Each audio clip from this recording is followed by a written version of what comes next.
¿Así? ¿Ahí? Ah, bien, perfecto. Sí, pensé, porque vamos a esperar que venga. Si querés preguntarle a ver si escucha. Yo. Chicos, ¿se están escuchando? A ver, para que yo no veo. Sí, sí, se escucha. Ah, perfecto. Y si solo vinieron 2, vamos a empezar. Yo no tengo que tocar nada. Nada. Y después por acá, finalizar. Sí. Igual O sea, se sube. Después, Ah, sí. bueno, dale. Escuchame, Mariano, hoy. Pero a 16:45 va a venir Esteban, que viene los miércoles, y mañana vengo yo. Ah, buenísimo. Alternamos el tema. Perfecto. Pero es para la otra comisión. ¿Ustedes saben si pensaba venir alguien más? Yo no tengo idea. ¿Qué hora es? Son 3 menos 5. 2:53. Esperamos. Sí, como más te parece. Esperamos a alguien. Por ahí aparece. No. Sí. Si no estoy mal equivocado en el programa, tenemos la unidad 25, ¿no? Hoy vamos a empezar con los vicios de la voluntad. Voy a bajar esto. Ahí entra el doble grado de sensación. Hoy no, hoy vamos, ahora les voy a explicar. ¿Escuchan bien, chicos, ustedes? Sí, sí. Bueno, hoy voy a explicar error, dolo y violencia. Les voy a hacer unas pequeñas. Yo a ver, porque para si necesito leer, me voy a apoyar. Ahí, lo dejo. Yo para tener el código, bueno. No tengo que ver.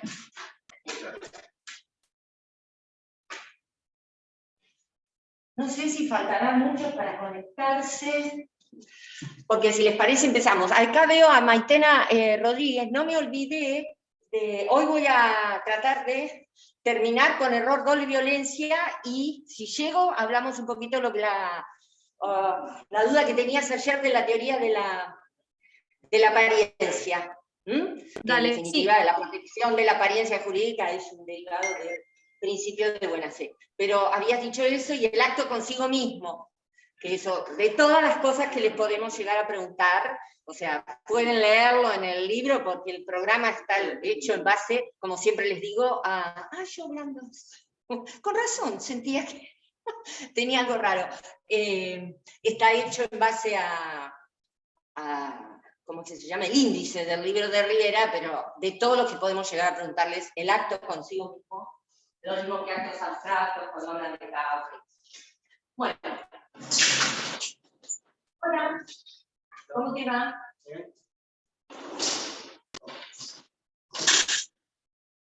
¿Sabes si hay alguien más? ¿Cuántos quedaron en esta comisión, chicos? Creo que en la última clase creo que fueron 16, 18.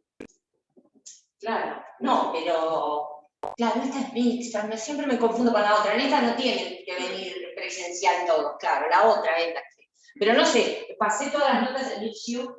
Bueno, vamos a empezar, si viene alguien, me paran, me dicen, peguen un grito por si no escuchan o no les queda claro.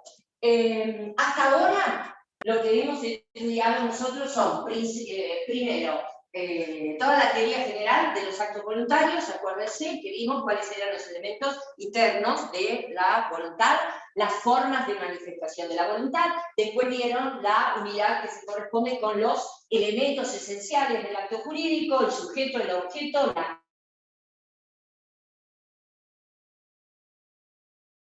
vieron la forma, ayer, lo que se conectaron, vimos pico y una parte de clasificación, que eso también me queda, hoy lo voy a terminar. Si yo ayer a los chicos les dije, no sé si ustedes la habrán pulsado, que la interpretación de los actos jurídicos, eso lo podían leer perfectamente del libro y leerlo del código, fundamentalmente de los artículos 1061 a 1068, que en el 1067 tenían el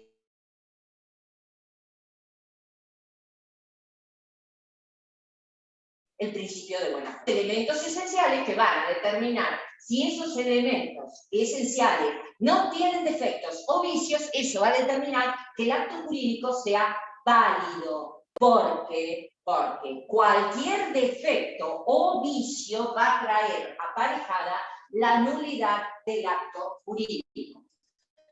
Las dos causales de ineficacia. Ineficacia quiere decir no producir efectos. Las dos causales de ineficacia que legisla el artículo 382 del nuevo Código Civil y Comercial son la nulidad y la inoponibilidad.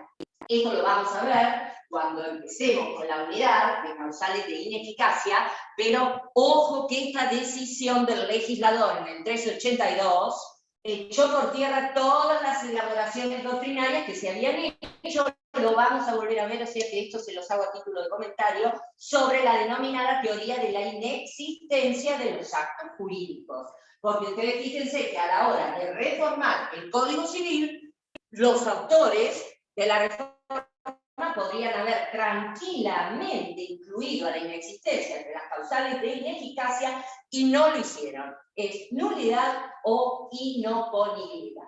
Todo lo que nosotros estudiamos en la teoría general del acto voluntario va a ser la antítesis de lo que vamos a ver después en la teoría general de las nulidades. O sea, que tenga ese acto voluntario va a determinar que se aplique la categoría de ineficacia nulidad. Hay una relación de género a especie entre las palabras vicios y defectos. En general, hablamos de vicios de los actos jurídicos cuando se utiliza un lenguaje común, pero jurídicamente, estrictamente, vicio es el vicio de la voluntad. ¿Se acuerdan cuando hablamos del acto jurídico en 259, en el 260 están establecidos los elementos internos de la voluntad, discernimiento, intención y libertad? El 261 habla de las fallas del acto por fallas en el discernimiento. Sí. La idea del elemento externo, ¿no? Sería la manifestación de la voluntad. Sí, por supuesto. Para que haya acto jurídico no bastan los elementos internos de la voluntad, sino que se requiere la exteriorización. Pero como ahora estamos hablando de vicios, estoy hablando de los vicios que afectan los elementos internos de la voluntad, que van a ser el error, el dolo y la violencia. El otro elemento interno, el discernimiento, acuérdense que cuando vimos la clase, yo les dije, es el único que está legislado en el 261, que específicamente la ley dice cuáles son las causas que afectan al discernimiento. ¿Se acuerdan? ¿Por qué se ve afectado el discernimiento? Ustedes, chicos, si se acuerdan, también participen. Las dos que están. El niño ¿Cómo? El niño menor de edad que tiene 10 años y ha cometido un acto ilícito, y el de 13 años que ha cometido un acto lícito. El de 13 que no Lícito. tiene discernimiento, cometer no, para celebrar el acto Para lícito, celebrar. pero la persona que además está privada de la razón en el momento de la celebración de la. Vuelvo a lo que les decía. Defecto es una noción más amplia, más genérica que la de vicio, porque estrictamente hablando, reitero, cuando hablamos de vicio, hablamos de vicios de la voluntad, pero hay otros defectos que puede tener un acto jurídico que no tengan que ver con los elementos internos de la voluntad. Por ejemplo, si hablamos de defectos de formas, el acto jurídico no cumple con una forma determinada por la ley para su otorgamiento. Es un defecto, pero no es estrictamente un vicio. Cuando hablamos, por ejemplo, de la lesión, de la simulación, del fraude, en la simulación y el fraude son defectos propios del acto jurídico y no son vicios, porque ahí lo que está afectada realmente no es la voluntad, sino la buena fe que tiene que imperar en el momento de la celebración de los actos jurídicos. Técnicamente no podemos hablar de vicios, pero sí de defectos que en un caso van a traer aparejada la nulidad y ahora vamos a ver en otro la inoponibilidad. Con la lesión, históricamente, esto lo van a ver mañana, si bien la unidad se la reservó Walter, yo les dije a los chicos que la desarrollaran para que ustedes no tengan que ir directamente que no siempre van a los videos de Walter, con la lesión desde su introducción en el año 1968, con la 17711, hubo una discusión porque se consideraba que era una figura medio híbrida que estaba cabalgando entre los vicios de la voluntad y los defectos propios del acto jurídico, o sea, violatorios de la buena fe. Porque mañana, cuando les explique lesión, van a ver ustedes que en los tres estados de inferioridad, o sea, la necesidad, la debilidad física, hola, ¿qué? ¿No les habían avisado? ¿Comentaron? ¿No les avisaron? Sí, sí, Ah. Se puede, esto no me voy a adelantar, mañana se los van.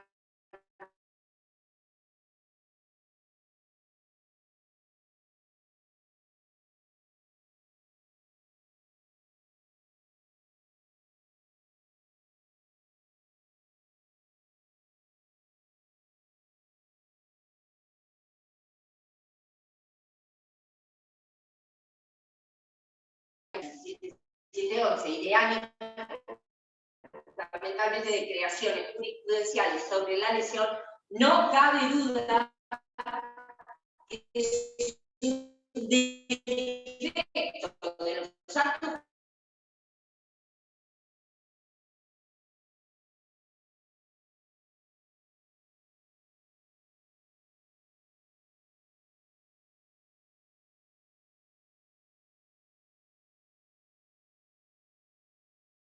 No se escucha, profe, tiene el micrófono muteado.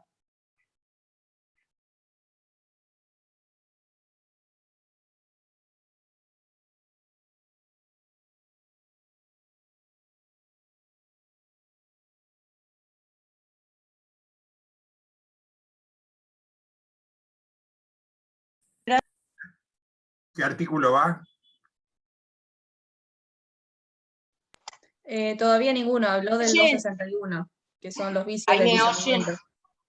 Gracias. ¿Ahí me están oyendo? Sí, Sí, perfecto. sí. Bien, bárbaro. No sé por qué se achicó, pero ustedes me deben dar. No, lo que les estaba diciendo, y por eso señalé el 261, es que tienen que diferenciar conceptualmente las nociones de defecto y de vicio. Defecto es más amplio que vicio, porque les dije, cuando hablamos de vicios de la voluntad, o sea, aquellas causas que afectan los elementos internos de la voluntad. Por eso hablé del 260 y del 261. El defecto es una noción más amplia, porque puede tener fallas en cuanto a la forma, un acto jurídico, y eso no es un vicio, es un defecto. Y lo mismo con los defectos propios de los actos jurídicos, que son la lesión, el fraude y la simulación, donde lo que está afectado fundamentalmente es la buena fe, que acuérdense del título preliminar y el ejercicio de los derechos, que tiene que imperar en el ejercicio de todos los derechos subjetivos. Levantaste la mano. Sí, por contarles está grabando. Calculo que sí. Grabando, dice. Sí. No llega nada. No sé cómo, porque... Ah, pará. Tenés razón, yo hago todo digital. Acá se va a agrandar. Ahí está. Y ven que están grabados. Defectos y vicios. Van a traer... Hola, ¿cómo te va? Van a tener consecuencias diferentes también. Porque los vicios de la voluntad, la lesión y la simulación traen aparejada la nulidad de los actos jurídicos celebrados con los defectos o vicios que hemos señalado. O sea, si el acto jurídico ha sido celebrado y en él error, dolo, violencia, lesión o simulación, la sanción legal va a ser la nulidad, lo va a privar de efectos en virtud de una de esas dos causas de ineficacia establecidas en el 382, que es la nulidad. Cuando se trata del fraude, o sea, del acto fraudulento, hasta que terminemos la cursada, se los digo para que se acuerden, prohibido. Ustedes están presentes y ustedes están escuchando. prohibido utilizar la palabra nulidad si hablan de fraude. La causal de ineficacia, o sea, la causal que priva de efectos al acto fraudulento, es la inoponibilidad. La otra causal de ineficacia que es 382, que después, cuando lleguemos a las unidades, van a ver, está legislada específicamente en los artículos 396 y 397 del Código Civil. Yo siempre les digo a ustedes que la parte general llega al artículo 400 y bueno, de 396 y 397 está la inoponibilidad. Pero reitero y me voy a poner pesada a medida que vayamos estudiando los defectos de los actos jurídicos y las nulidades. No se equivoquen, acuérdense de mí como un pájaro taladrador. No se equivoquen cuando toca fraude y tengan que responder, y no hablen de nulidad, porque cuando desarrollemos, creo que me toca desarrollarla a mí, cuando desarrollemos el acto fraudulento, van a ver ustedes que tiene particularidades que determinan que la ley, con todo acierto, establezca la inoponibilidad como causal de ineficacia, o sea, para no producir efectos. Vamos a empezar, entonces, con los vicios de la voluntad. El error y el dolo, ¿se acuerdan ustedes? Que afectaban, eran causas obstativas, se llaman así, que obstan, a la intención como elemento interno de la voluntad. ¿Qué era la intención? ¿Qué dijimos?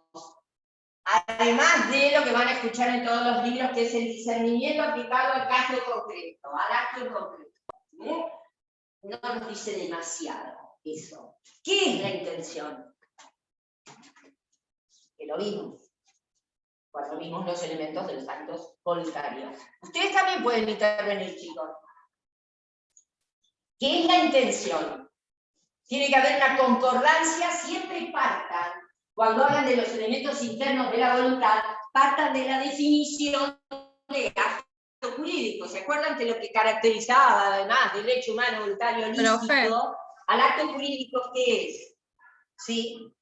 ¿Tiene que haber una concordancia entre la conducta y el efecto jurídico? Exactamente, porque el acto jurídico lo que lo caracteriza es que tiene por fin inmediato producir consecuencias jurídicas, o sea, establecer una adquisición, modificación o extinción de relaciones o situaciones jurídicas.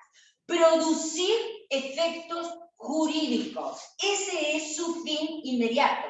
Entonces, va a ser voluntario porque obré con intención cuando hay una concordancia entre el fin que yo perseguía con la celebración del acto jurídico y el resultado que obtengo. Si no existe esa concordancia, por lo que sea, porque quise celebrar una compraventa y salí celebrando una donación, porque como siempre les digo, quise comprar un candelabro de oro y terminé comprando uno dorado de bronce. Por lo que fuera, porque creí que una cosa costaba 10 y costaba 1000. Por lo que fuera, que no es un simple error numérico, porque creí que tenía una cualidad sustancial, porque creí que los motivos personales, ahora vamos a ver cuáles pueden ser las distintas causas de error esencial.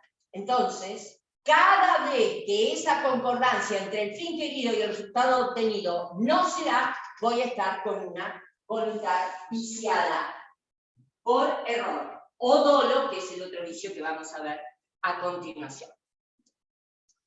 El error se puede clasificar en error de derecho y error de hecho.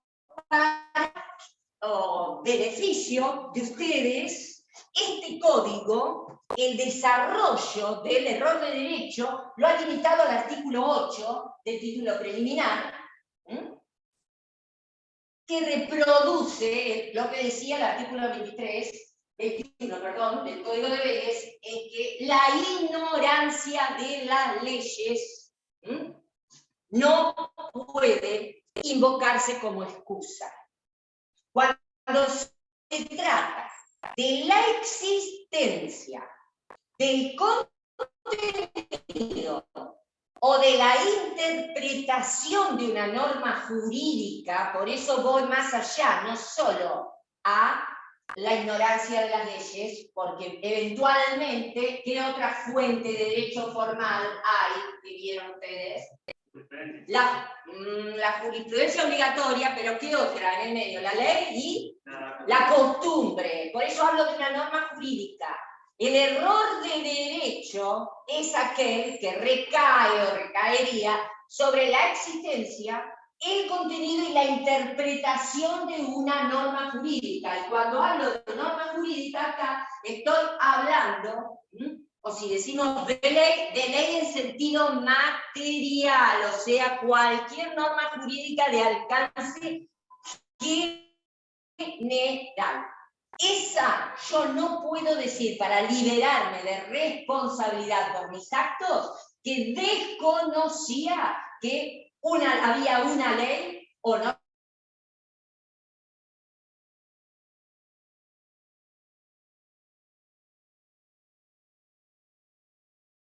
Que estaba mi conducta prohibida.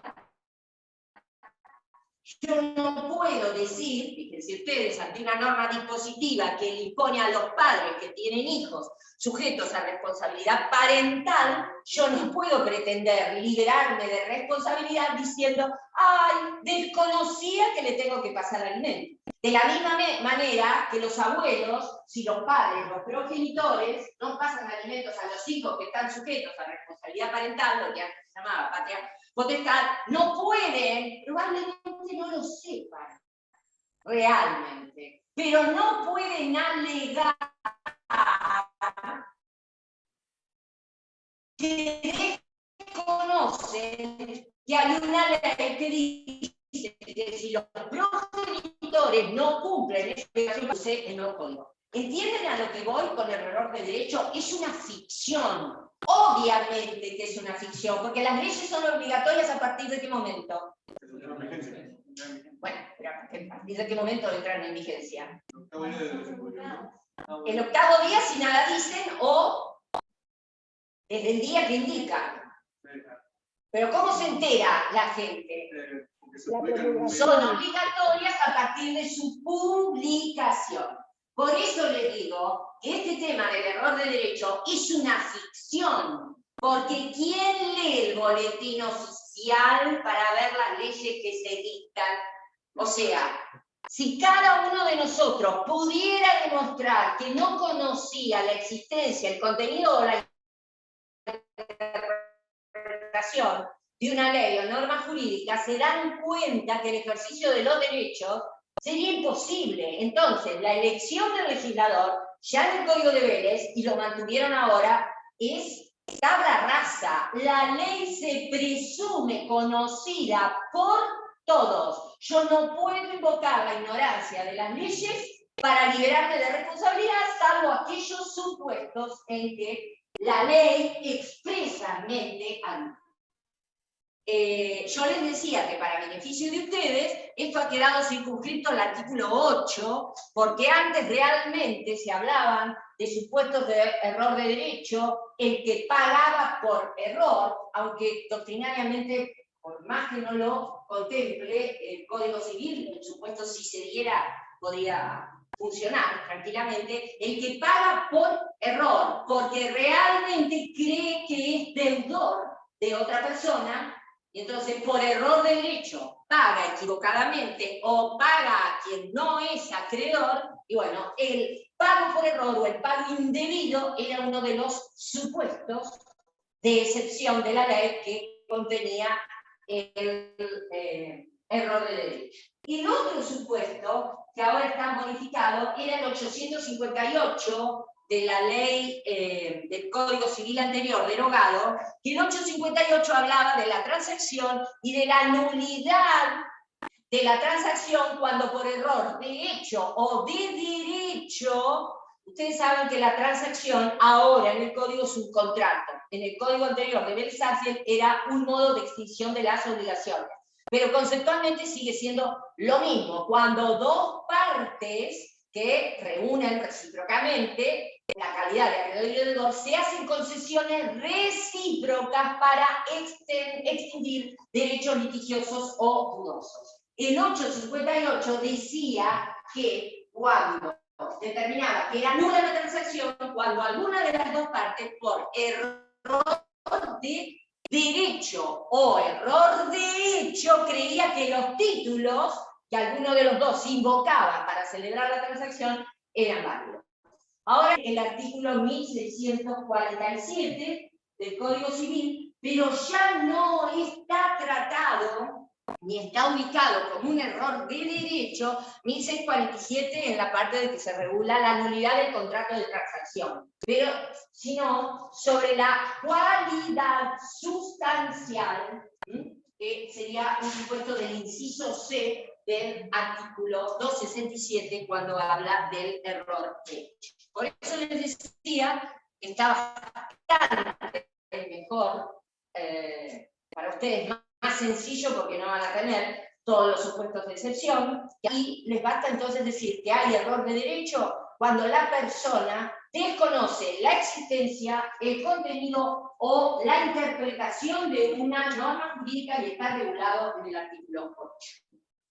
El que ustedes sigan a estudiar y pueden llegar a hacer aplicación de él es el error de hecho. Acá tienen, a partir del artículo 265 del Código Civil, acá tienen una diferencia importante con el Código Civil de Vélez Arfiel. En el Código de Vélez Arfiel se requería que el error de hecho es aquel que recae sobre los elementos esenciales del acto jurídico.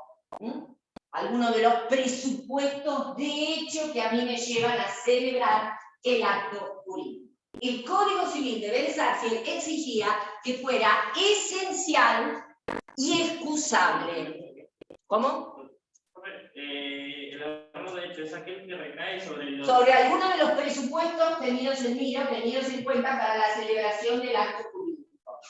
El Código de Vélez Arfiel exigía que fuera esencial y excusable, o sea, que hubiera razón para errar, que el error, el equivocarme, no obedeciera a una negligencia culpable. O sea, como actúo en forma poco diligente, negligentemente me equivoco. ¿Entienden? Ahora, el nuevo código sigue exigiendo el requisito, pero ahora eliminó ese requisito de excusabilidad e introdujo el de la reconocibilidad del error por la otra parte.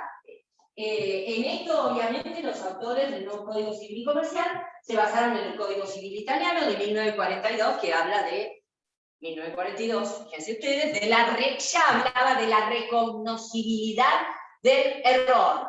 Por la otra parte, ¿qué quiere decir esto? Yo actúo equivocado, como creo, no sé si acá en la otra comisión les dije. En el error yo me equivoco.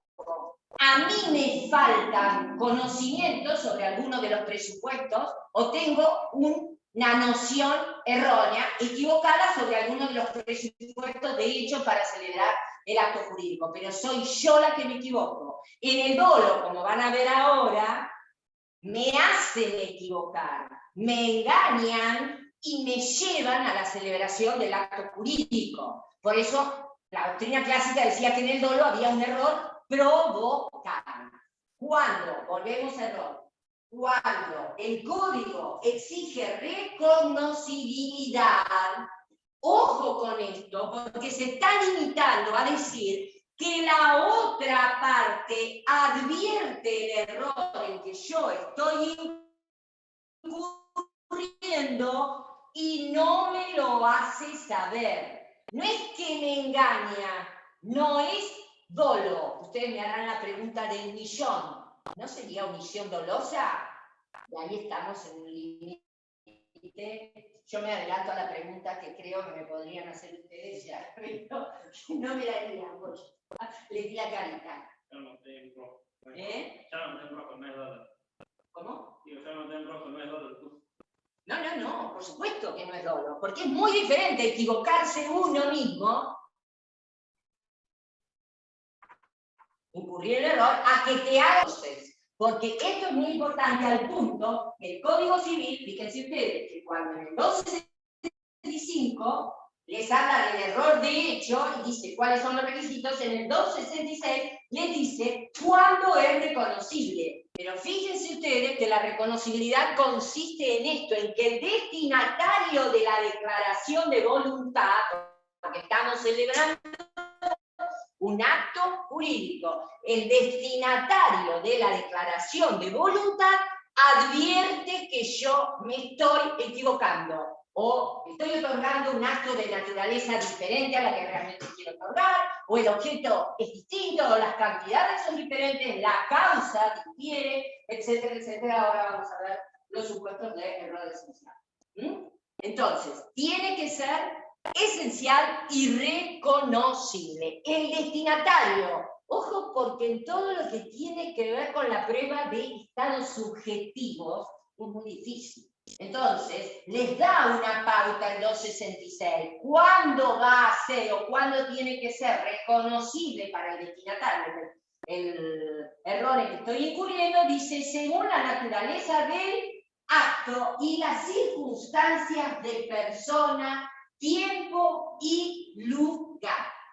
Acá les hago una salvedad, porque así como el 512, abro un paréntesis, estamos cuando es reconocible o cuando la ley considera que va a ser reconocible. Depende de, según las circunstancias del acto y las de persona, tiempo y lugar. Acá les está remitiendo al concepto de culpa que tenía el artículo 512 del Código de Vélez y que ahora tiene el 1000 en la parte de responsabilidad civil, cuando hablamos de los factores subjetivos, el 1724. Fíjense, 1724 del Código Civil es el que habla de los factores subjetivos, el dolo y la culpa. La culpa consiste en la omisión de la diligencia debida según la naturaleza de la obligación. Fíjense que el 266 les habla según la naturaleza del acto, y las circunstancias de la persona, el tiempo y lugar. O sea que utiliza la misma terminología. Lo que pasa,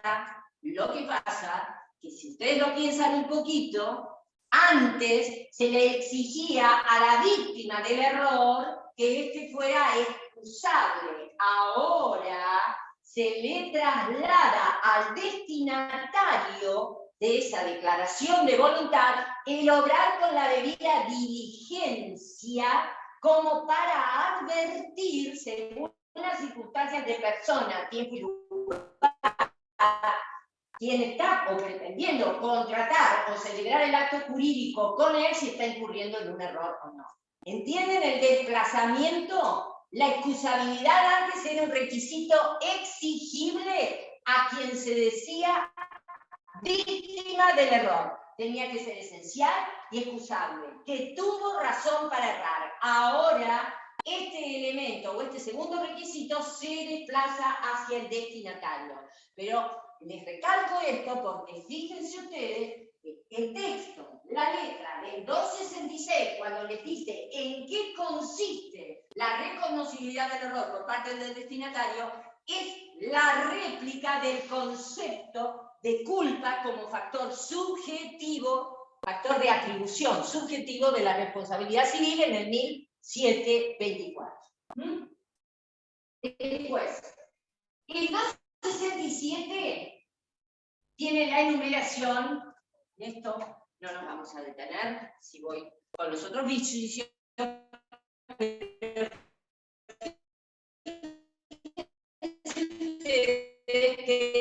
en los 5 incisos les va a hablar de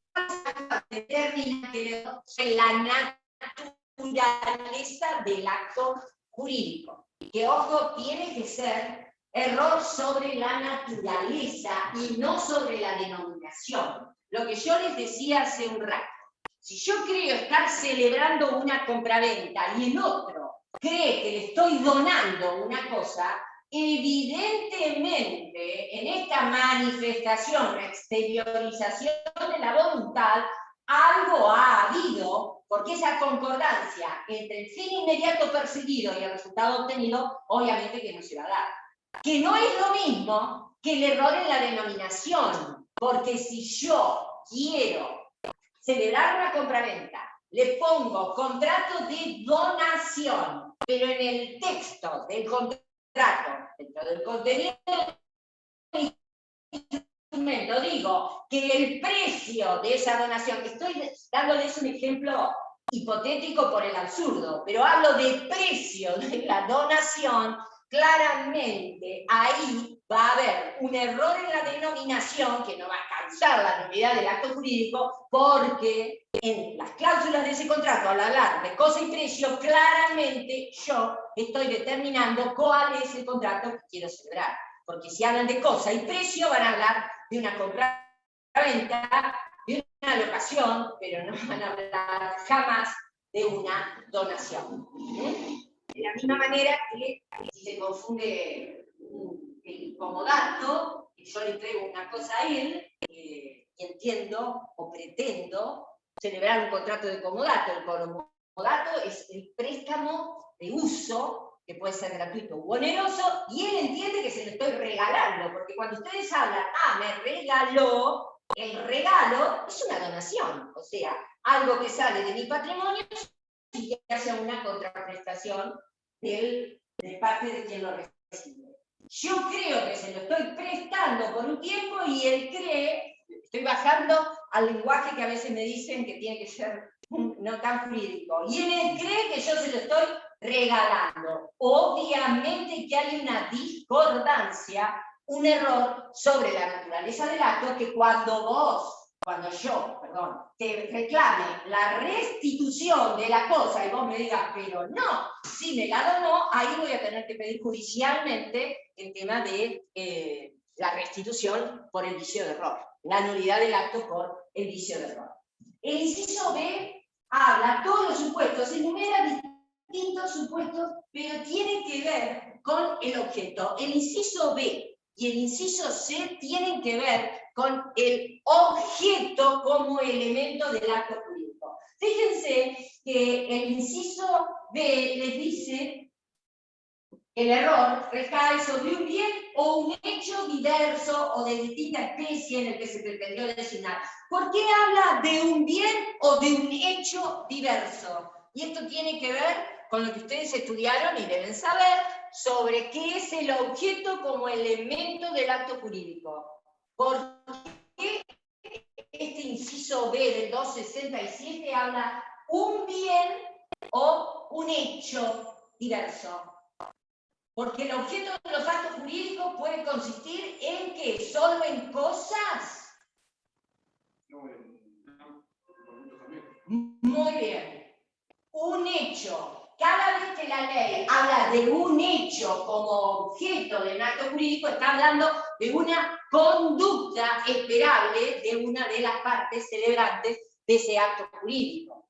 Y cuando hablamos de bienes, que es el género, cosa es la especie.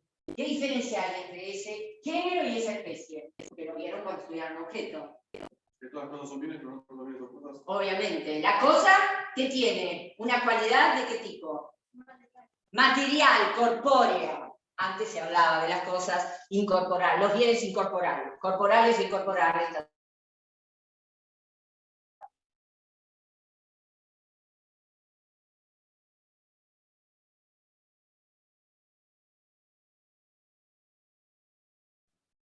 Se tilda, ¿no?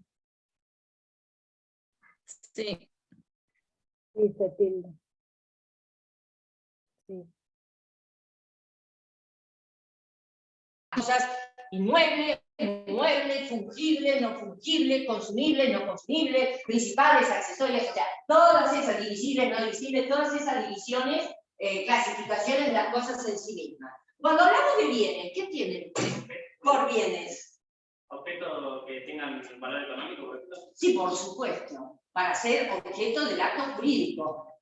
Pero cuando hablamos de bienes, si las cosas, como ella dice, tienen una característica corpórea, material, la cosa se toca, se mide, se separa.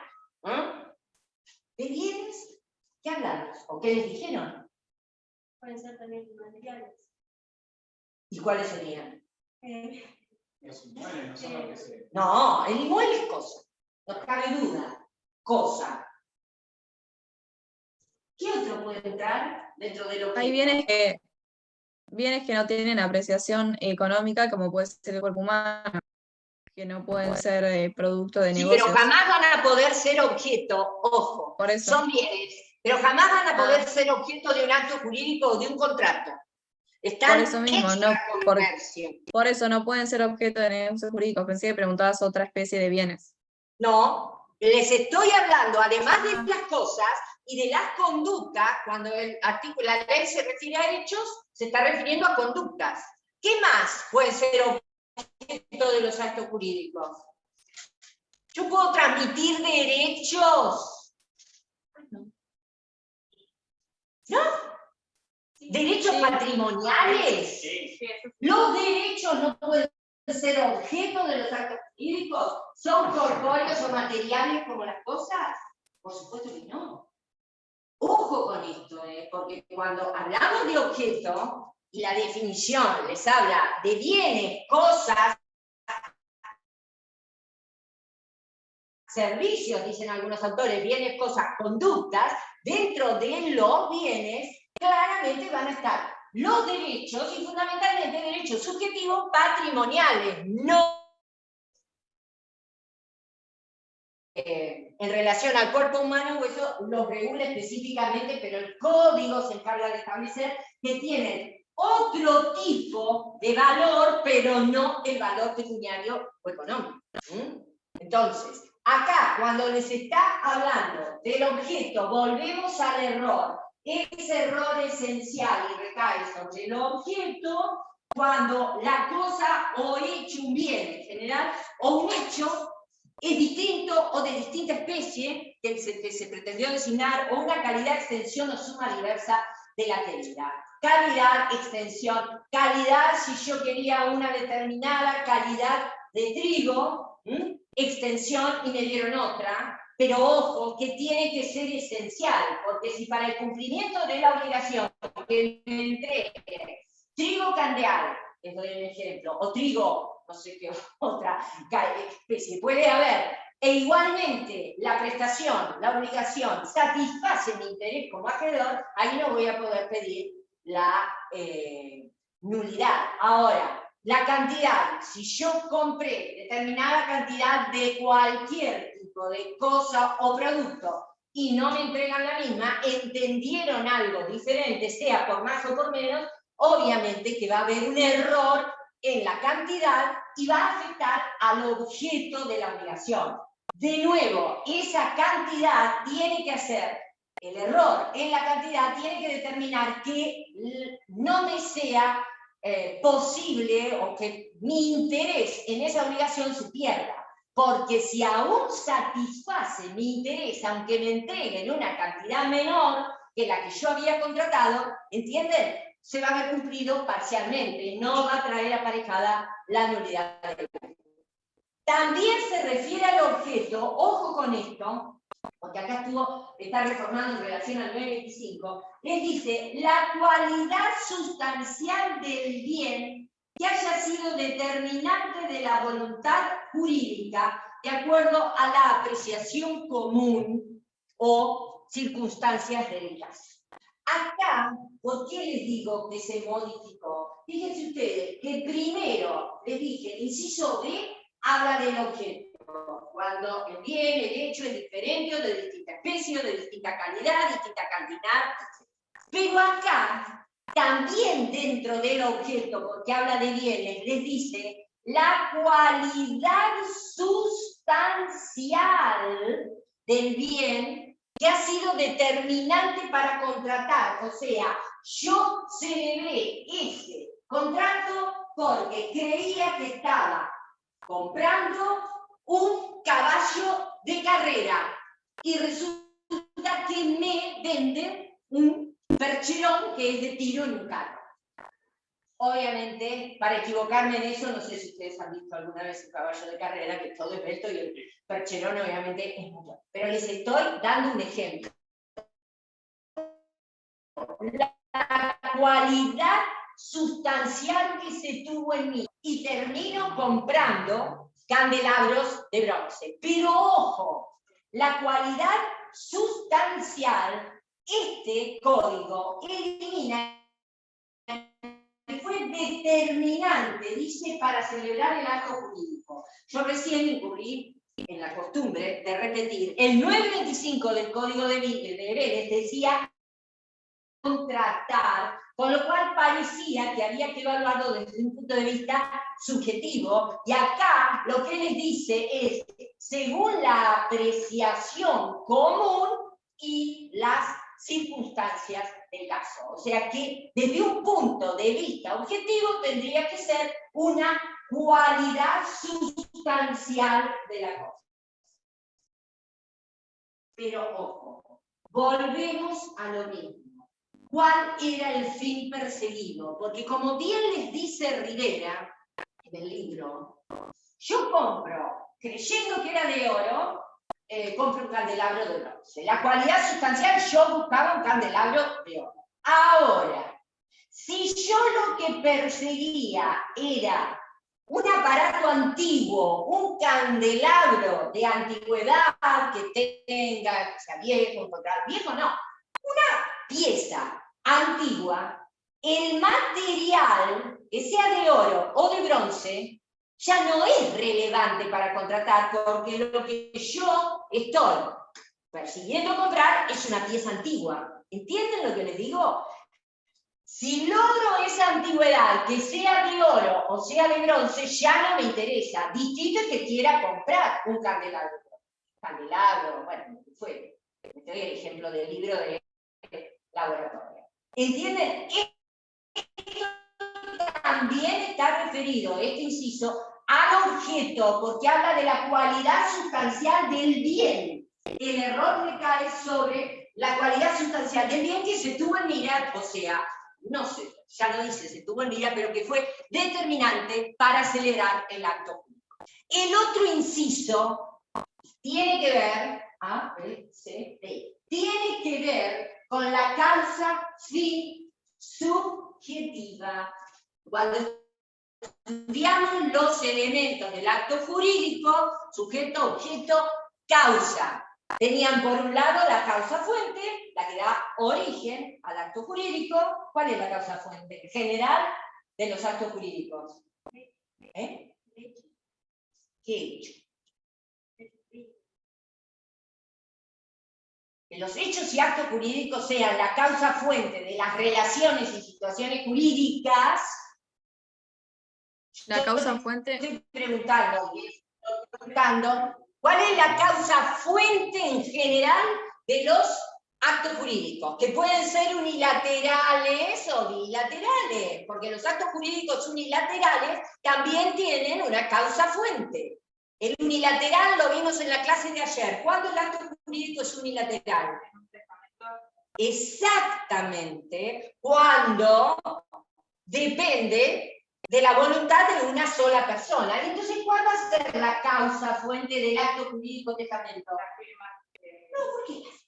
Puede ser hológrafo. Distintas clases de testamento. ¿Qué es lo que determina el otorgamiento de un testamento? ¿Cuál es la causa? ¿Quién dijo? La voluntad. La voluntad. Y cuando el acto jurídico, en ese caso la voluntad del testador, unilateral. Y cuando el acto jurídico es bilateral o plurilateral, lo que va a funcionar, lo que va a ser su causa fuente, es el acuerdo de voluntades entre dos o varias personas. Siempre la causa fuente del acto jurídico. Está bien lo que vos dijiste, pero ojo, que te confundiste cuando empezamos con la unidad de relaciones jurídicas. Yo les dije, ojo que cuando hablamos de causa de la relación o situación jurídica, ahí sí o sí nos estamos refiriendo a los hechos y actos jurídicos que dan origen a las relaciones y situaciones jurídicas. Pero cuando hablamos de causa fuente de un acto jurídico, nos estamos refiriendo siempre a la voluntad de una persona o de varias personas. Pero esa es la causa fuente. ¿Cuál era la causa fin? Esto cuando les explicaron los elementos se los tienen que haber explicado. La finalidad que persigue el sujeto que realiza el acto jurídico. Obviamente está El motivo. inescindiblemente relacionada con el fin inmediato del 259. La causa fin es ese fin inmediato perseguido por la persona o las partes al celebrar el acto jurídico y al que la ley le reconoce facultades jurígenas, o sea, facultades productoras de efectos jurídicos. La causa fin puede ser objetiva o subjetiva, también denominada causa-motivo. ¿Por qué les hago toda este raconto para ver qué se acuerdan del elemento causa? Porque fíjense que el 267 les dice los motivos personales relevantes que hayan sido incorporados expresa o tácitamente, con lo cual los está remitiendo al artículo 281 en materia de causa. La causa fin objetiva, ¿cuál es? ¿El para qué? Sería el para qué. El para qué se realiza el acto jurídico. Y el subjetivo sería el por qué, el motivo. Sin duda, podría ser el para qué la causa fin objetiva, pero ese para qué, como bien decís vos, fíjense que la causa fin objetiva, o la causa fin, porque en otra doctrina habla de causa fin y causa motivo, ese para qué, como dicen, es tipificante del acto. O sea, se da en todos los actos de la misma especie. No hay compraventa donde ustedes no vayan a encontrar la entrega de una cosa a cambio del pago de un precio. ¿El para qué? ¿Para qué celebro el contrato de compra-venta? Para recibir un precio por entregar una casa, un auto, una silla, una cartera, un par de anteojos. En cualquier compraventa, en cualquiera sea el objeto, ustedes van a encontrarse siempre con que una parte entrega una cosa y la otra paga un precio por ella. Causa fin objetiva, ese para qué celebro la compraventa, para qué celebro la donación. No hay donación de cualquier objeto, cosa mueble, inmueble, lo que fuere, donde ustedes no encuentren a una persona que entrega un bien sin contraprestación alguna de la contraparte. Y es un acto bilateral, porque recuerden lo que les dije ayer en la clasificación de los actos jurídicos. Los contratos como actos jurídicos son siempre bilaterales porque se requiere la voluntad de dos o más personas para formar. ¿Esto se acuerdan de ayer? Bien, perfecto, no me voy. Causa fin objetiva. La otra es la causa fin objetiva. El por qué, los motivos que me llevaron a actuar. Como yo les decía, en toda compraventa la causa fin objetiva va a ser la misma. Entrego una cosa y me pagan el precio. Ahora, yo compré la cosa, supongamos que sea un inmueble, como siempre les digo. Si la compré para vivir, para alquilarla, para refaccionarla y revenderla, para regalársela a un hijo o una hija que se van a casar o traer a vivir a mis padres, que para instalar en ella un negocio, lo que fuere. La causa fin subjetiva, o causa motivo, o lo por qué, como dicen ahí, del acto juez, ¿entienden? Cada uno puede tener una causa-motivo que lo lleva a celebrar el acto jurídico. Ahora, para que la causa-fin subjetiva o causa-motivo sea elemento del acto jurídico, ¿qué tiene que ocurrir? Tiene que estar Tiene que estar incorporado en el acto jurídico. exactamente, tiene que estar exteriorizada. Si yo no le hago conocer al otro cuál es el motivo que me lleva a contratar, el otro, ¿en qué nivel de causa se queda? En la objetiva, obviamente. Yo no sé, ¿quién les explicó causa? Hay un ejemplo que les da, es un ejemplo de un tratadista español que se llama Manuel Albaladejo, que él justamente cuando habla de causa da el ejemplo, es un caso jurisprudencial, pero del tribunal, del Superior Tribunal Constitucional Español. ¿Cómo es que se llama? Albaladejo dice, tenemos que... Ojo, métanse esto de la causa. Él les da el siguiente ejemplo. Una persona quiere comprar la casa de al lado, el departamento de al lado, porque precisamente su mamá está muy enferma y la quiere traer a vivir al lado para poder cuidarla, asistirla, etcétera, etcétera. Ese motivo es exteriorizado, incorporado al acto jurídico. Se ponen de acuerdo sobre el precio cuando otorgan los instrumentos, ambos, obviamente, desconocen que la mamá que iba a venir a vivir ahí ha fallecido. ¿Se puede dejar sin efecto ese acto jurídico? ¿Se puede anular? Sí, Muy bien. ¿Por qué? porque el objeto con el que vas a realizar el acto jurídico se ve afectado. Lo exterioricé. Fíjense lo que yo les digo. Si el motivo interno, el por qué que dicen ustedes, no está exteriorizado, en el nivel de causa que se queda el acto jurídico es en la causa fin objetiva. O sea, yo no le digo, porque tranquilamente puedo no decir para qué lo quiero. Me pongo de acuerdo por el precio, pero no manifiesto que es para traer a vivir a mi mamá que está enferma. Muere mi mamá.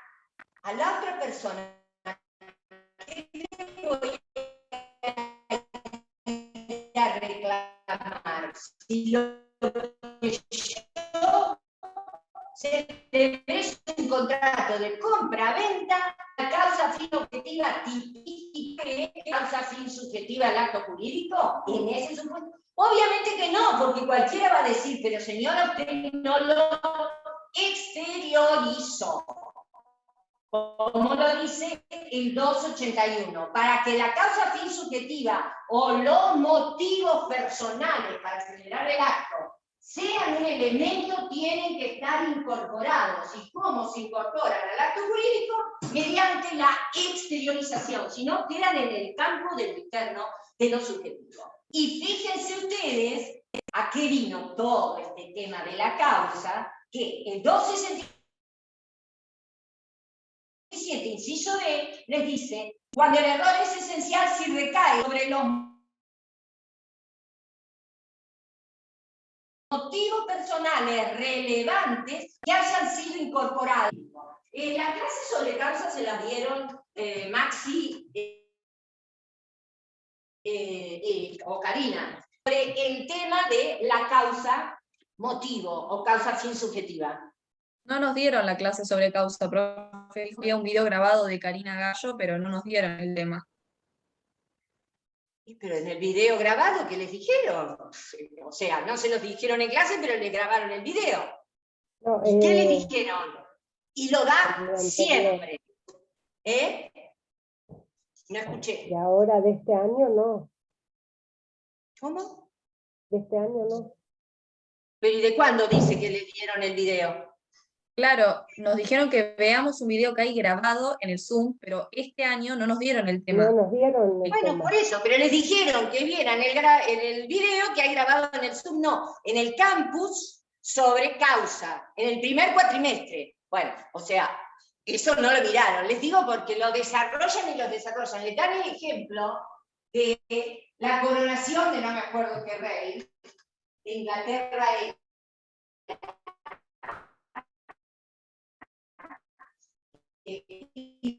para coronar al rey de Inglaterra, no sé si alguna vez han visto ustedes una coronación, entonces una ventana. Ustedes alquilan un departamento, pero no, como querían ver pasar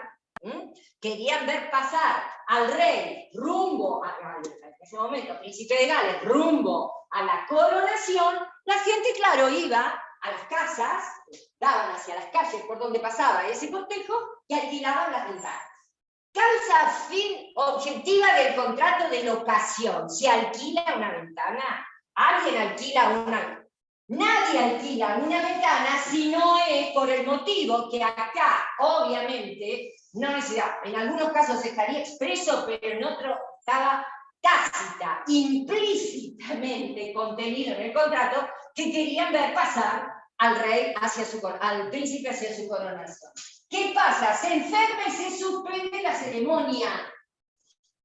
Entonces, cuando el dueño del inmueble donde estaba la ventana alquilada, los dueños, quieren reclamar el pago del precio, ¿lo pueden reclamar? Obviamente que no, porque la causa fin subjetiva, motivo, el por qué la de la ventana se había frustrado sin culpa. ¿Entienden? Vean el video, porque ahí les explican perfecto. Yo, o sea, no he visto el video, pero los he escuchado a los chicos dar la clase de causa, les explican perfecto las distintas clases de causas aplicadas al acto público. Acá venía a cuento que el error, de hecho, es esencial si recae sobre los motivos relevantes que llevaron a las partes a contratar y han sido incorporados al acto expresa o tácitamente.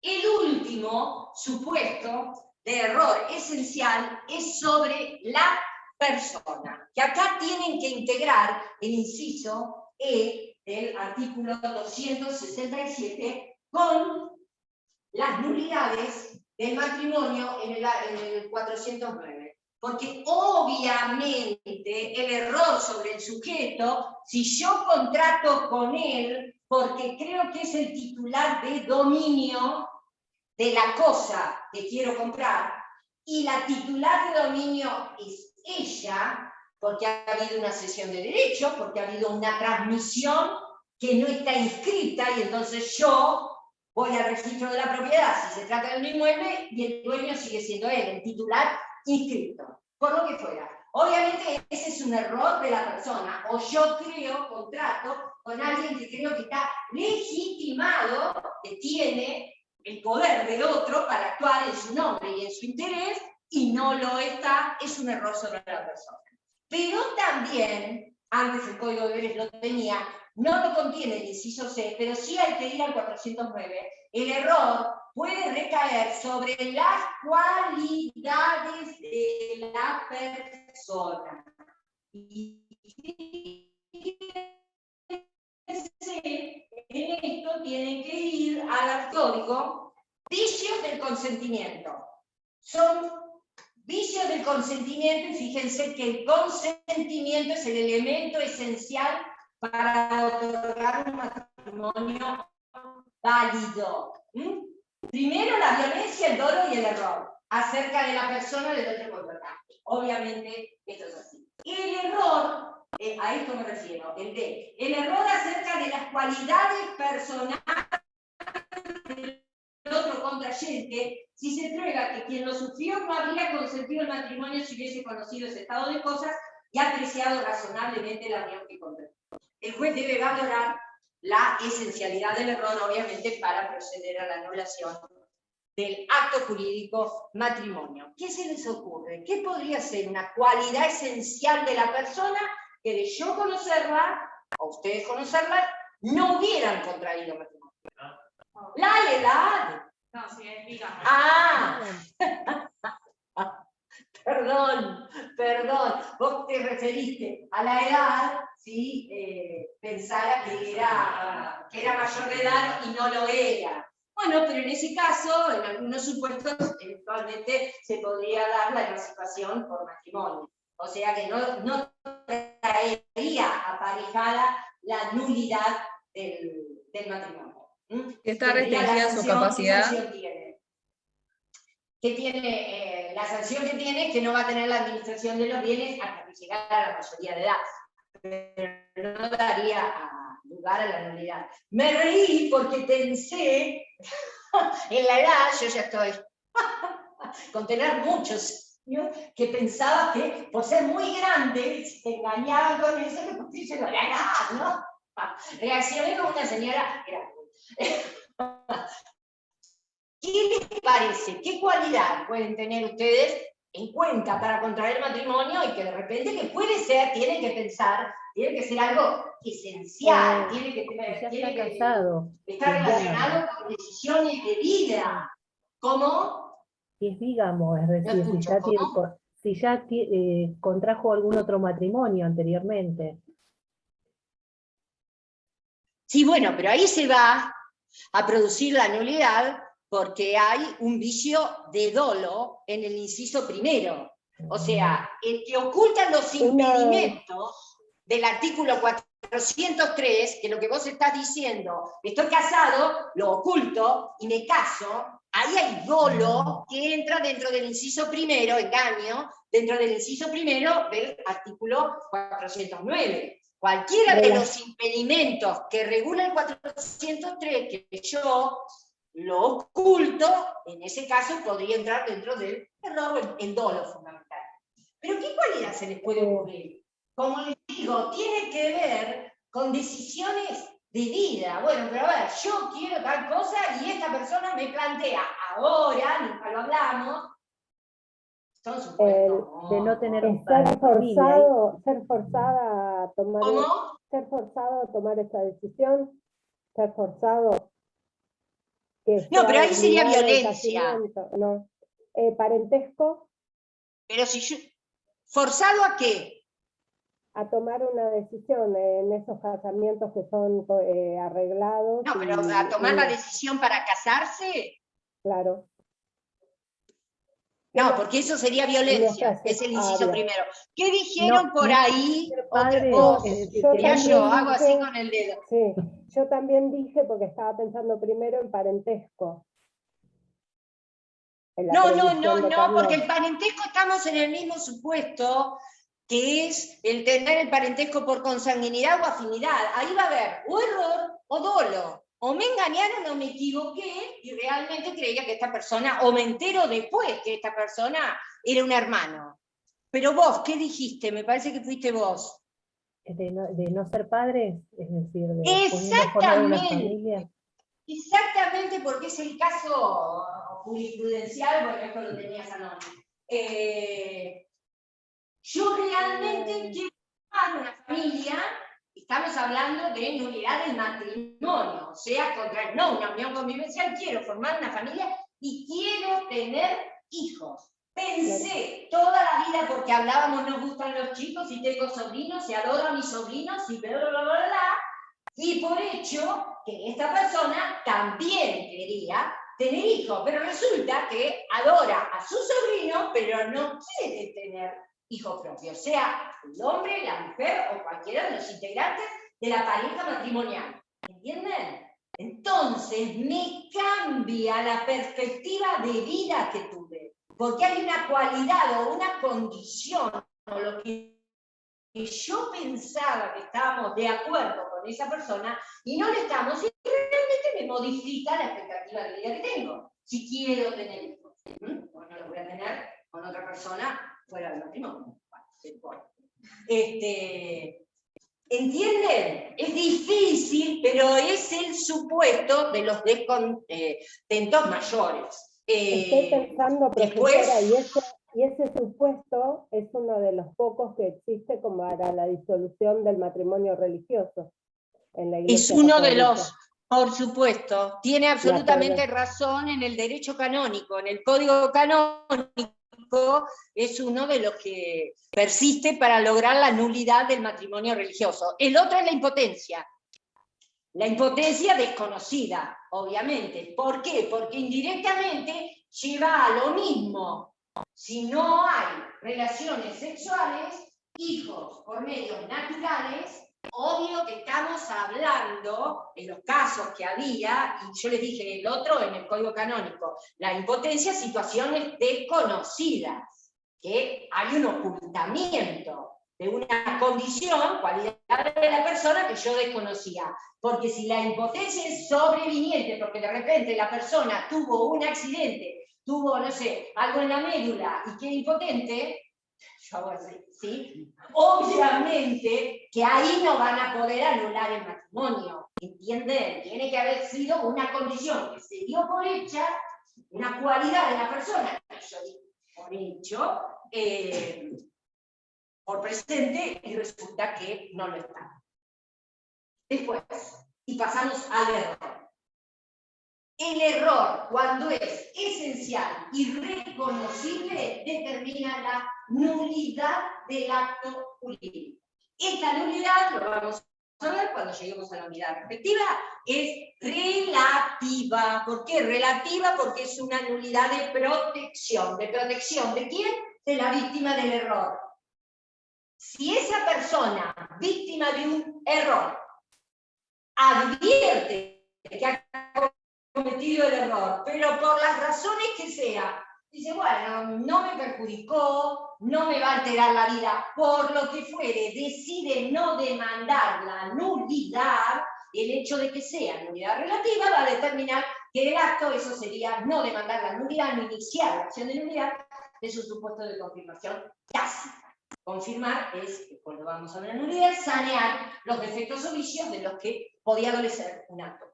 Nulidad y nulidad relativa. El otro vicio, a partir del artículo 271, vicio de la voluntad que también afecta la intención, es el dolo. El dolo es toda aserción de lo que es falso o disimulación de lo verdadero. Aserción de lo que es falso, o sea, afirmo algo que es falso. Disimulación de lo verdadero, oculto, algo que podría impedir la celebración del acto jurídico. Todo artificio, astucia o maquinación que se emplee para la celebración del acto jurídico. Esto mantiene el 271. Mantiene la definición del artículo 932 del Código de Besarcio. Era en la nota del 932, él decía las formas que puede, en el derecho romano, las formas que podía asumir el dolo era la disimulación de lo verdadero, afirmar, no me acuerdo cuál era la palabra en cosa, y la callidita, callar, disimular, era una de las formas. Pero la definición del 271 se mantiene así. El dolo es un vicio de la voluntad, pero muy especial, porque en el Código Civil van a encontrar 3 acepciones distintas de la palabra dolo, y esto tengan en cuenta, chicos, porque no necesariamente en los exámenes escritos, pero en los libres, si les toca dolo, es como una pregunta de cajón. No digo que yo la haga siempre, pero bueno, he visto que mis compañeros la hacen. Las 3 acepciones de la palabra dolo. Una es esta, la que vamos a estudiar, que es como vicio de la voluntad, artículo 271 del Código Civil. Después, como elemento del acto ilícito, es un factor de atribución subjetivo, 1746. El 1746, que lo mencioné hace un rato, para decirles que cuando define la culpa, reproduce los términos del 266. En el dolo, como factor de atribución para el acto ilícito, o sea, el que causa daño, acuérdense que esto lo vimos cuando vimos los elementos del acto ilícito, 1717, es antijurídica la conducta que causa daño. El dolo como elemento del acto ilícito se caracteriza precisamente por la intención de dañar. Yo obro de tal manera sabiendo que voy a causar un daño y actúo para causarlo. Elemento del acto ilícito 1747, factor de atribución subjetiva. Y la tercera acepción en el incumplimiento de las obligaciones. Antes ustedes tenían el artículo 522 del Código de Vélez, ahora no hay una norma expresa, pero sigue existiendo el dolo en el incumplimiento de las obligaciones. El deudor, que pudiendo cumplir, no es que no puede cumplir, pero no quiere hacerlo y no cumple. ¿Entienden? El que me tiene que devolver una suma de dinero mutuo, dinerario, tiene el dinero, o sea que puede devolvérmela y no lo hace porque no quiere, pero dice no, lo dejo unos meses más de interés, por lo que fuere, pudiendo cumplir su obligación no lo hace. Son las tres acepciones entonces de la palabra dolo en el Código Civil. Hay un librito viejo de Jorge Carranza que se llama El dolo en el derecho civil y comercial. Es viejo porque obviamente después de la 17711, pero desde el punto de vista conceptual y doctrinario es impecable, porque Carranza dice algo que yo no he leído en los tratados de parte general de derecho civil. Ahora vamos a ver cuáles son los requisitos para que el dolo traiga aparejada la nulidad del acto. Y fíjense que de todos los vicios, en el único que se exige que el acto jurídico cause un perjuicio a la otra parte es en el dolo. Porque como muy lúcidamente señala Carranza, en el dolo, en el engañar a otra persona, siempre subsiste de alguna manera esa intención de dañar. Yo sé que le estoy provocando un daño, aún en la celebración del acto jurídico, aunque no sea como elemento del acto ilícito. Eso es lo que dice Carranza, es lo que fundamenta que el único vicio de la voluntad donde se exige como requisito el daño es en el dolo. Y yo le diría, el único vicio de la voluntad y el único defecto de los actos jurídicos en general, porque en el fraude, pero es distinto, se requiere un perjuicio, pero la simulación puede ser lícita. En la lesión, hay que ver el reajuste. Solo en el dolo van a tener como requisito tipificante para que aparejada la nulidad del acto el perjuicio. El artículo 271 también habla de la omisión dolosa que causa y tiene los mismos efectos que la acción dolosa.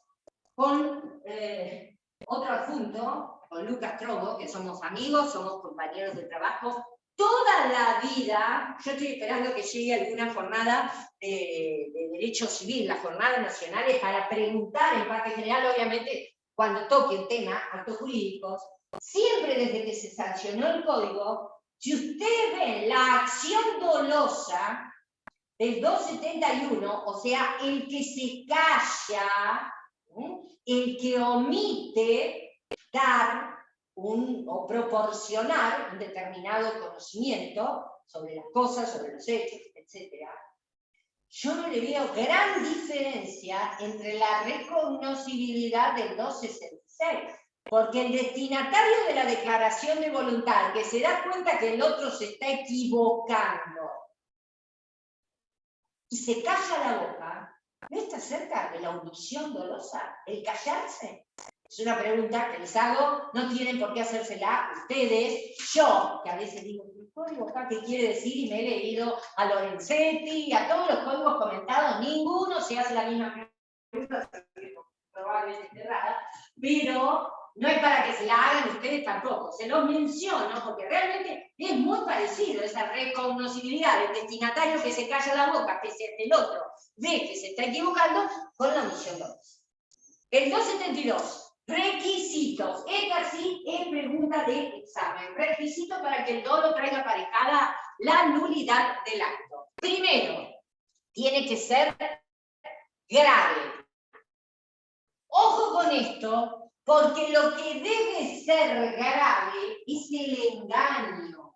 No cualquier cosa que me dicen, voy a poder invocarla yo y decir, ¡ay, me engañó! Obviamente que la gravedad del engaño va a tener que ser valorada de acuerdo a criterios subjetivos. Esto ya lo decía el Código de... Depende de cada persona. Una persona avesada en los negocios es mucho más difícil de engañar que una persona mayor, vulnerable. Fíjense ustedes, una aplicación pero muy actual que tiene, lo último que estamos viendo, cualquier cantidad de casos en la justicia, de dolo son estas estafas por internet, las estafas virtuales de gente que inclusive se encuentra con que de repente o se le vació la cuenta o alguien sacó un préstamo y le empiezan a dedicar una cuota de un préstamo que nunca sacaron, y son engaños, y la causa de la nulidad, que son los bancos los que tienen que hacer responsables, es precisamente el dolo. ¿Pero por qué les digo una causa muy habitual? Porque en general es gente grande, vulnerable, que no se sabe manejar. Me dicen que el expediente, una señora decía que le tenían que acreditar una diferencia de 200 y pico mil pesos de ANSES, o sea, donde cobraba la jubilación, que le diera por favor el número de cuenta, la clave, etcétera, etcétera. Y hay personas que realmente entran, o sea, las engañan fácilmente, proporcionan los datos y después se encuentran con que le desapareció el dinero o, como les digo, se contrató un préstamo por internet. A tal punto se ha dado sobre todo en personas vulnerables durante la pandemia, que el Banco Central hará cuestión de 2 o 3 meses, justamente emitió una circular, una resolución, las circulares son resoluciones del Banco Central, donde aumentaba los requisitos que los bancos tenían que exigir para el otorgamiento de los créditos por internet. Para terminar con esto, que realmente a alguien lo llamaban, entonces ahí claramente hay solo gravedad del engaño. ¿Por qué lo relacioné? Porque a veces hay que considerar las condiciones particulares de la persona que ha sido engañada. De repente lo que puede, una persona que puede ser fácilmente engañada, otra, ese engaño no lo hubiera tenido por cierto. ¿Entienden? En cada caso particular hay que ver la gravedad del engaño. Grave. Determinante.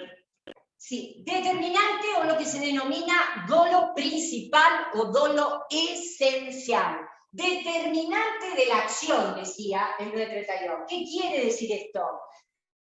Que yo no celebro el acto jurídico. Pero es lo mismo. Dolo principal, determinante de la acción, principal, esencial, es lo mismo. Es el segundo requisito. Es el engaño lo que me tiene que haber llevado a actuar. Porque si no me hubieran engañado, yo no celebraba ese acto jurídico. Ojo, en esto no lo tiene ahora, no lo dice específicamente. El Código de Vélez tenía un artículo que hablaba del dolo incidental.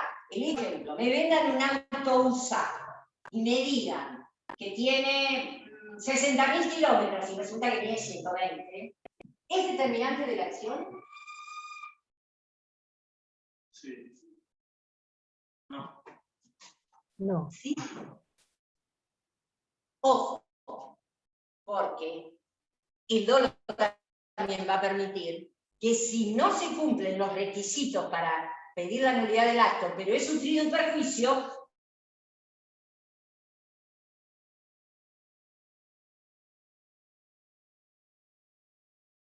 no, me gustó, le vi el color. En general la jurisprudencia te dice que no sería dolo principal si creo que tiene 60.000 kilómetros, sí cuando me garantizan una determinada cualidad de la cosa. Si yo voy a comprar un caballo de carrera y me garantizan que desarrolla corriendo, no sé, Les doy un ejemplo.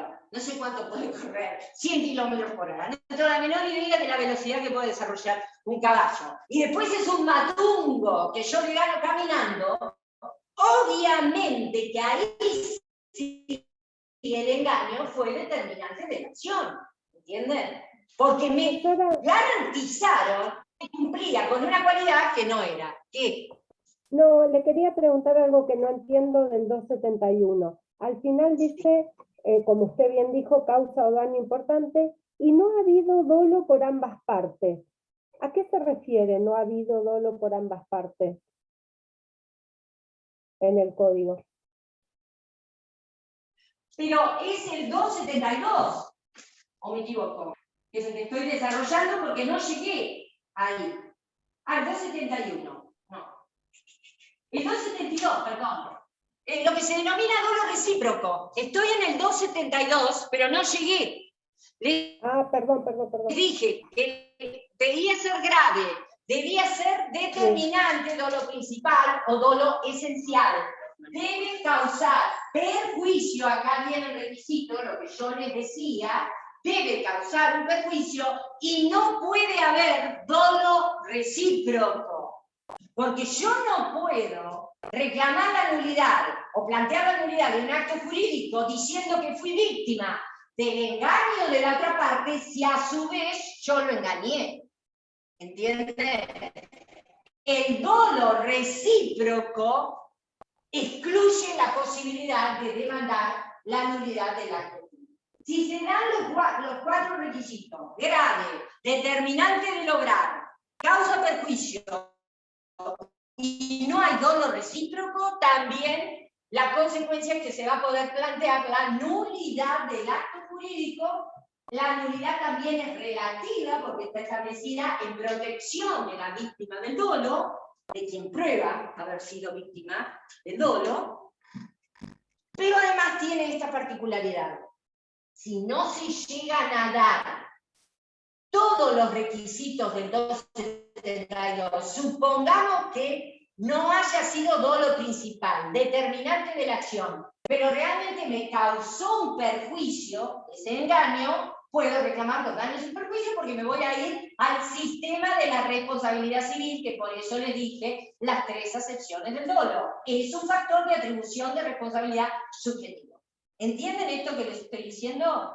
No da para demandar la nulidad porque no se reúnen los 4 requisitos y sin embargo, si hay daño, como en toda situación donde haya un daño, yo voy a poder reclamar la indemnización de daños y perjuicios acreditando, obviamente, que me produjo el daño. Después tienen una cuestión muy interesante que se repite con la violencia. El dolo de un tercero también causa la nulidad del acto, porque el engaño puede ser desarrollado por la otra parte que me engaña y me lleva a celebrar el acto jurídico, o el engaño puede ser de un tercero ajeno a este acto jurídico, que también me engaña y me lleva a celebrar el acto. ¿Se puede plantear la nulidad si el dolo es ejercido por un tercero y no por la otra parte del acto? Sí, muy bien, ¿por qué? No deja de ser dolo. No deja de ser dolo y no deja de afectar ¿qué? A la persona. No, ¿a qué? A las partes del acto. La relación. ¿A qué afecta el dolo? Al acto jurídico. ¿A qué? El acto jurídico, a la intención. A la voluntad. No es al acto jurídico.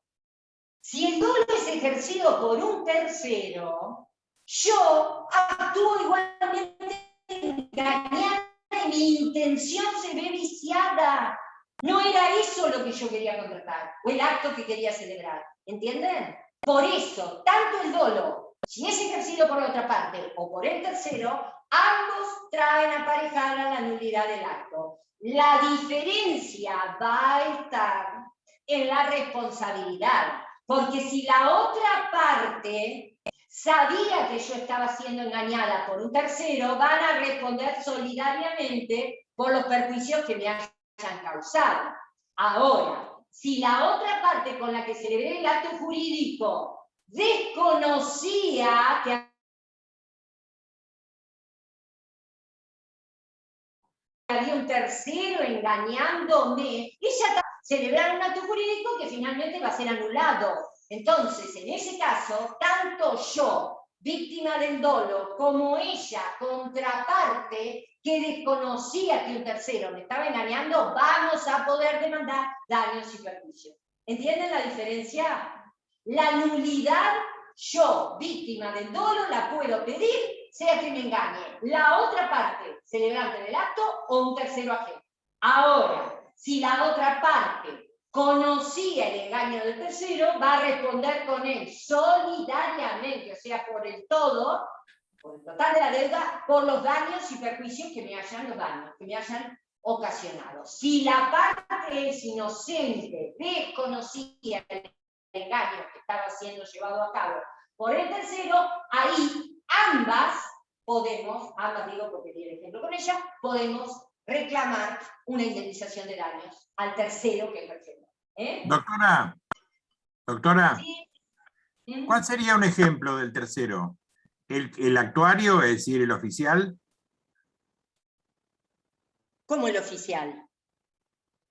Sí, quien hace el acto, quien certifica el acto puede ser el tercero. No, porque ahí puede ser un acto bajo forma privada. Se imagina que si el que induce a engaño es un oficial público, sea un escribano o cualquier otro, el jefe del registro civil, obviamente que ahí ya hay otra cuestión. Acá estamos hablando entre particulares. El que me lleva a contratar porque no me quiere demasiado y entonces me dice, comprale el auto a, ¿cómo te llamas vos?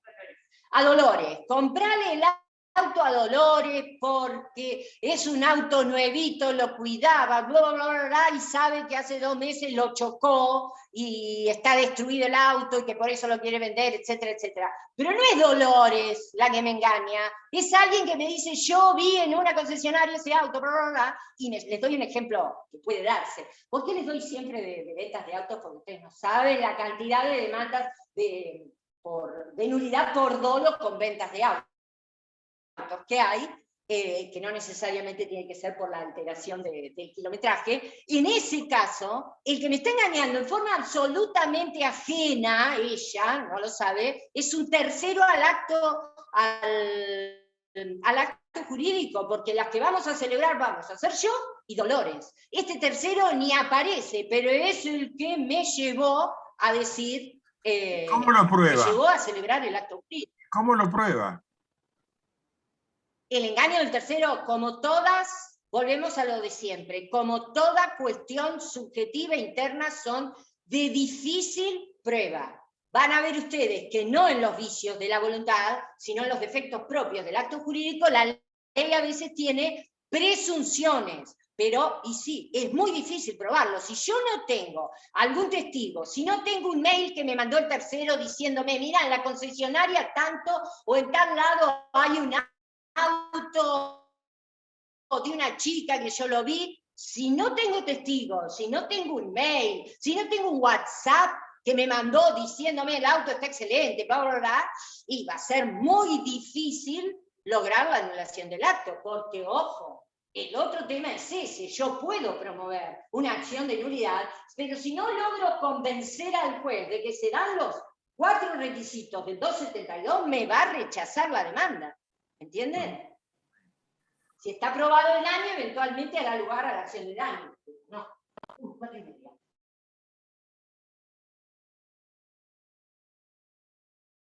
Chicos, con la violencia, me voy rápido, es un vicio de la voluntad que afecta la libertad. El código ahora regula tanto lo que antes en el código de Núñez se denominaba la violencia física como la intimidación. Fíjense que el 276 habla de fuerza e intimidación. Afecta la libertad del acto jurídico, o sea, que yo no voy a poder obrar escogiendo, eligiendo libremente entre distintas opciones. Ojo con esto, porque la fuerza, ustedes van a decir, ¿cómo se imagina que sería una cuestión, la fuerza ejercida sobre una persona para llevarla a obrar o a celebrar un acto jurídico? Fuerza física, ¿qué sería?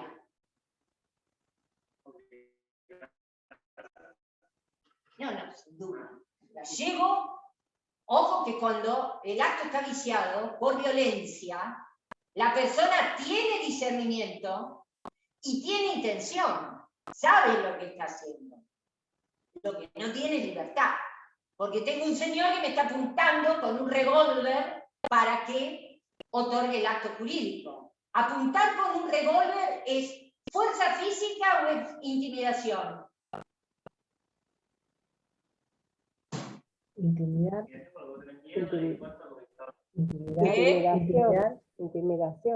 Es una buena. ¿Cómo? Yo creo que es intimidación. Es intimidación, sin duda. No es fuerza física. Golpearlo para, ojo, drogar a veces dicen y llevarle la mano, con fuerza, llevar la mano que toque una lapicera y firmar. Yo creo que la fuerza física, más que para la realización del acto, la fuerza física es aplicable, entonces su supuesto lo decía Borda muy claramente, en donde de repente yo encierro a una persona para que no concurra a la celebración de un acto jurídico, para que no concurra a una escribanía y firme la escritura tras la física, o maniatarla e impedirle llegar.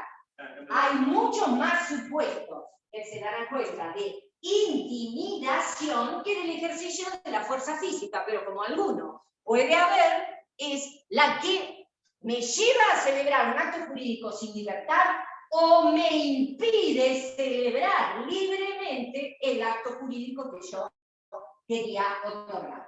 En la intimidación hay amenazas. Se ha suprimido en el 276 el adjetivo injustas que tenía el 937 del Código Civil de Vélez Sarsfield, pero conceptualmente se mantiene el requisito. ¿Qué quiere decir? La amenaza de que voy a sufrir un mal inminente y grave, me amenazan de tal manera que tengo un temor fundado de sufrir un mal inminente y grave.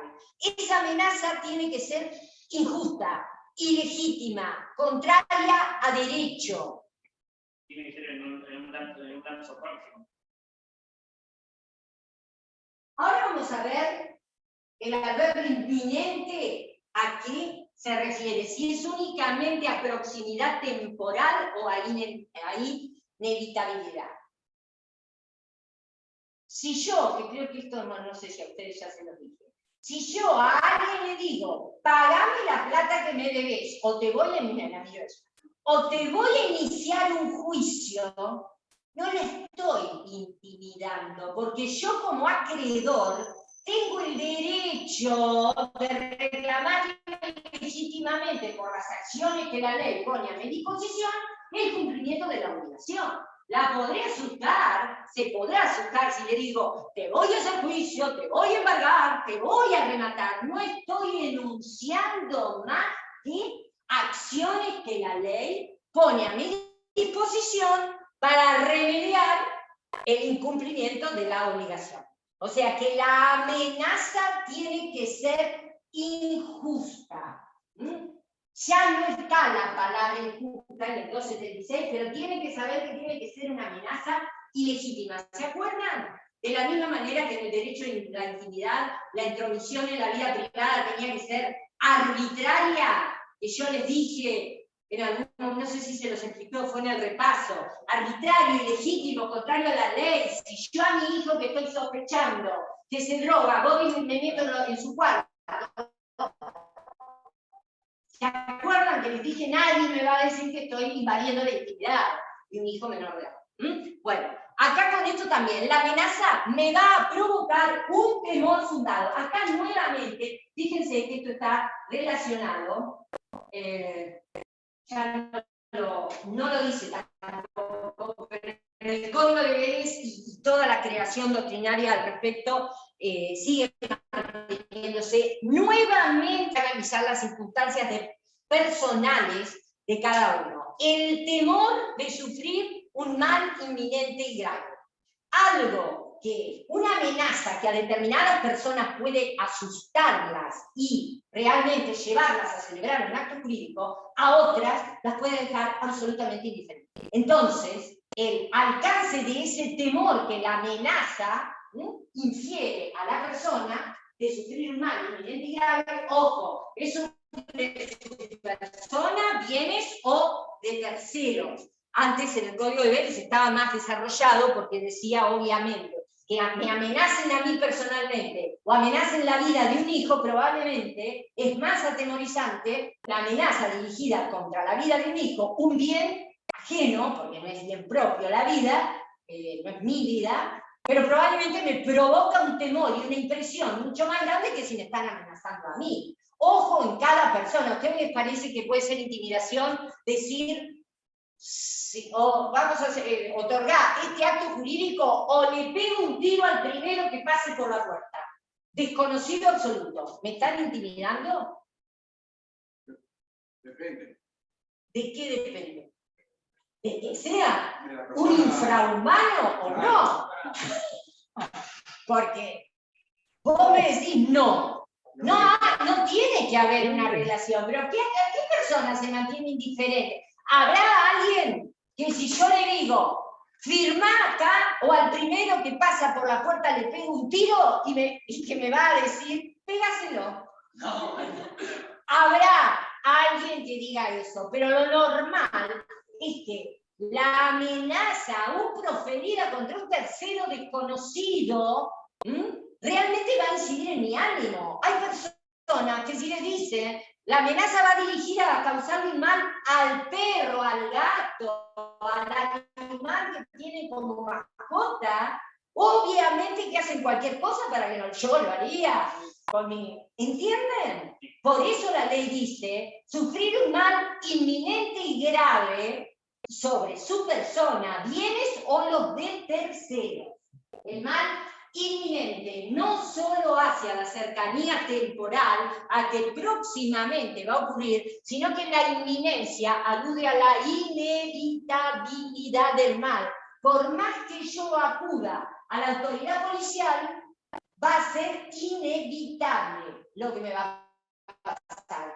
Y dentro de todas las amenazas de muerte, sí, ustedes pueden denunciar a la policía, me amenazaron de muerte o amenazaron a mis hijos, a mi esposa, lo que fuere, bueno, y probablemente no van a poder evitarlo, aunque esté la policía alzada.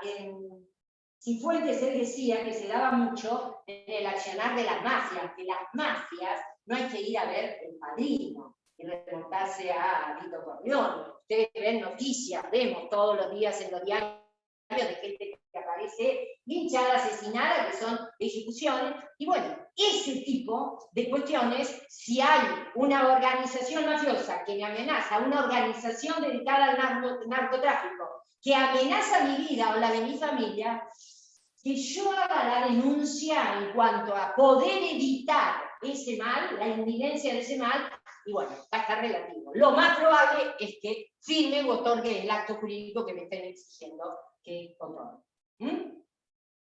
La violencia también causa la nulidad. El acto jurídico es una nulidad relativa porque es de protección de la víctima de violencia, y al igual que el dolo, el código regula la violencia ejercida por un tercero. La nulidad se va a producir y la voy a poder pedir yo, víctima de la violencia, tanto si ha emanado la intimidación de la parte co-contratante del acto jurídico o de un tercero, lo que veíamos ahora. La diferencia va a estar en la misma regulación según que la co-contratante conozca o no que había un tercero ejerciendo violencia. Si lo conocía, va a responder solidariamente por los eventuales perjuicios que me hubieran causado, y si no, ambas vamos a poder demandar por daños y perjuicios al otro. tienen efectos que si la causa un tercero que, por ejemplo, un titular. Es lo que acabo de decir. Ah, ¿Cuál es el efecto? La nulidad del acto. se lo que La nulidad del acto. En el dolo y en la violencia, sea ejercida por la otra parte o ejercida por un tercero, se causa la nulidad del acto. La diferencia es la responsabilidad por daños, según que la otra parte conozca o no la violencia o el otro. Bueno, chicos, no se me voy rápidamente. Tengo que ir a un... Mañana van a tener lesión. Traten de leerlo, es un artículo.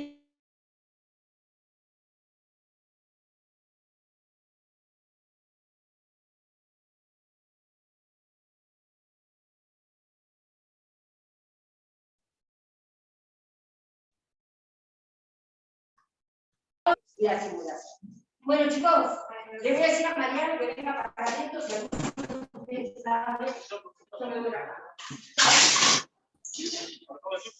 Como quiera, pero- Bueno, hasta luego. ¿Quién estuvo ayer en la clase de ayer? Ah, bueno, ahí nos cierran. Bueno, chao. Chao.